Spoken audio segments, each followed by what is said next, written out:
എന്തോ വിനോദമായിട്ട് രാവിലെ പേഴ്സ് തുറന്നു വെച്ചിട്ട് കുറി കൊടുത്തോണ്ടിരിക്കുന്നേ സംസാരിക്കുന്നേ പേഴ്സ് ഇന്നത്തെ ഒരു 500 നോട്ട് കാണാനില്ലേ? അതല്ല അതിനകത്ത് 100-ന്റെയും പിന്നെ 10-ന്റെയും ഒക്കെ ഇഷ്ടം പോലെ ഇരിക്കുന്നുണ്ടല്ലോ. 10-ന്റെ ഓരോ നോട്ട് ഇഷ്ടം. 100-ന്റെയും 10-ന്റെയും ഒക്കെ അതിനകത്ത് ഇപ്പോഴും ഇരിപ്പുണ്ട്. പാവങ്ങൾ അവിടെ അടങ്ങി ഇരിപ്പുണ്ട്. ഈ 500 നോട്ട് എവിടെ പോയെന്നാണ്. അതെന്തിനെങ്കിലും എടുത്ത് ചെലവാക്കി കാണും. ഓർമ്മ കാണാത്തില്ലായിരിക്കും. അതിന് ഒന്നല്ല 2 എണ്ണം ഉണ്ടായിരുന്നു. എന്തോന്ന് 500 നോട്ട്? 2 എണ്ണം ഇല്ല, ഒരൊറ്റ എണ്ണേ ഉള്ളായിരുന്നു. അപ്പൊ മനസ്സിലായി. ശരിയായി. അല്ല 500-ന്റെ ഒന്നേ ഉള്ളായിരുന്നു. ചേട്ടൻ എന്തിനെങ്കിലും എടുത്തതായിരിക്കും മേടിക്കാൻ പോയപ്പോഴോ?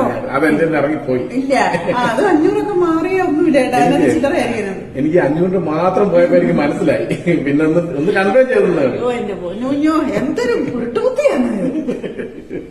വിനോദേ, ദീപ വെച്ച തീയൽ ഇന്ന് നല്ലതായിരുന്നില്ലേ? കുഴപ്പമില്ല.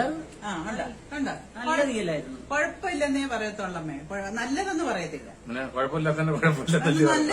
നല്ലതെന്നുള്ള വാക്കെന്താ ഉപയോഗിക്കാത്ത?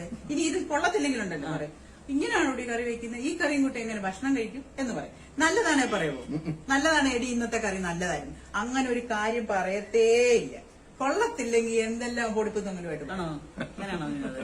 അങ്ങനല്ല, നല്ലതെന്ന് പറഞ്ഞാൽ കഴിക്കാൻ പറയാനുള്ള സമയമില്ലല്ലോ, കഴിച്ചോണ്ടിരിക്കുവല്ലേ. നല്ല